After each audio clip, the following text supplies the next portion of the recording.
Hey, my name's Paul and I'm from the band The Exploders. We've got our 10th birthday coming up this year, so I'm going to tell you 10 things that you probably don't know about The Exploders.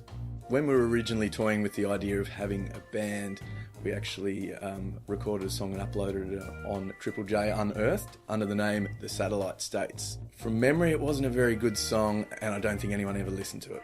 TJ, who's our lead singer, guitarist, songwriter, all-round good guy, he had never actually sung in public before we played our first gig back in 2004. So it was a very, very nervous first gig. I remember him just pacing up and back and forth, just so nervous. I thought he was going to vomit everywhere and not actually be able to sing. But he did it and he was really good. And yeah, 10 years later, here we are.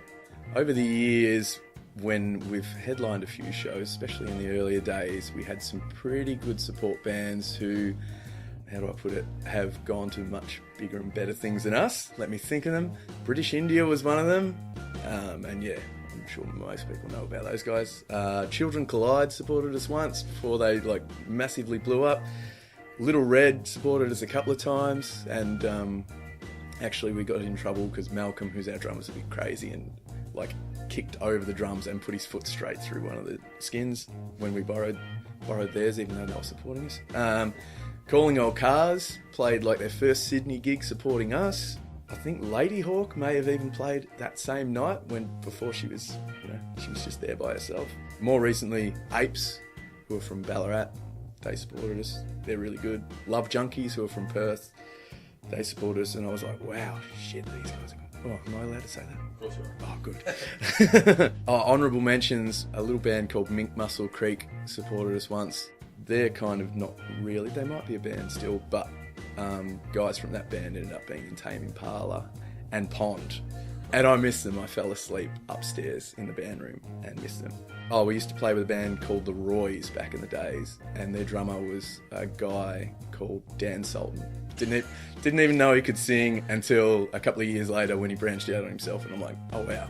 Number 4, the song of our first album, which you may or may not have heard, called My Country Brain, was actually on a JJ's ad, before we even released the album or were signed or anything. I think we got paid about $300, and yeah, I saw it once, I think, and it was a really terrible ad.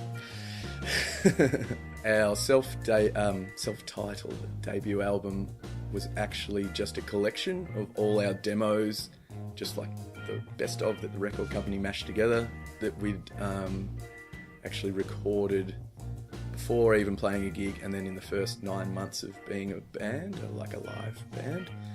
So yeah, a lot of people don't realise that, and they probably feel a little bit gypped when they bought it. But yeah, all demos that they just remixed and remastered, and it was actually remastered, I'll blow our trumpet again, by Francois Tetez, who's just a little guy who's now a Grammy Award winner because he co-wrote and produced that Gautier song that everyone knows. And he's from near Colac too, which is kind of near where I live now. Number 6, so if anyone had ever read any of our interviews or anything, they'd probably know that TJ and I went to high school together. But the first time we met Malcolm, who's in our band, we'd never actually met him before until we met him in a rehearsal room when he was trying out for the band. And Jay, who plays the guitar for us now, we didn't actually meet him until he arrived at the airport for us to rehearse and play some songs because he lived in Perth.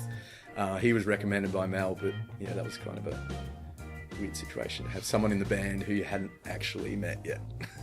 We recorded the majority of our second album, Easy in the Sun, in the States, in a studio owned by Todd and Toby Pipes.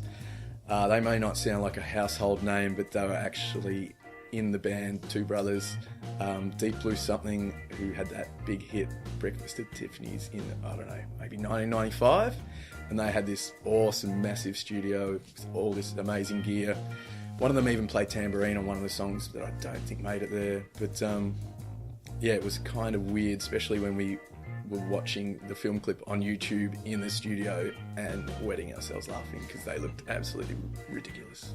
The cover of our third and latest album, Orchestratospheric, I should be holding a copy up of it now so you can see it, but I didn't bring one because I'm not organised enough. I'll put one digitally in there. Okay, good. Better hold my hand straight for a little while. Use that hand. That hand? There we go. Okay. I'll put it there. Buy it. We're probably selling it at shows for basically nothing. The cover, it looks like a picture, but TJ actually got all the feathers and the little fake skull and the bits of grass and everything, and somehow put them on a flatbed scanner and actually scanned them and then kind of digitally altered it to look like a picture. So yeah, that was a pretty interesting way of creating cover art. Number 9, time to blow my own trumpet. The main reason we've been able to get back together and do this 10-year anniversary show is that we got booked to play at Kennedy's Creek Music Festival on Saturday. The guys from Kennedy's Creek have been asking us to play pretty much, I think, every year they've had it. And this will be my 5th time performing there in my 4th different band. But I'm finally playing the festival with the Exploders, so I'm pretty pumped. Last one, at any given stage in the history of the Exploders playing gigs, none of the then current members of the band have ever lived within 100 kilometres radius of each other, which has made it a bit tough. But yeah, at least in the early days we didn't have members living interstate, which we do now, like over the complete other side of the country. So yeah, getting together and rehearsing and stuff has always been interesting.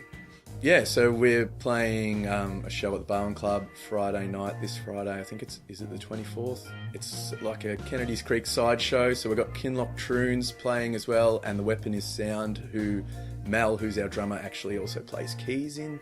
They're really cool, and we're playing Barwon Club. Costs you $10. Just get your tickets on the door, and it'll be heaps of fun.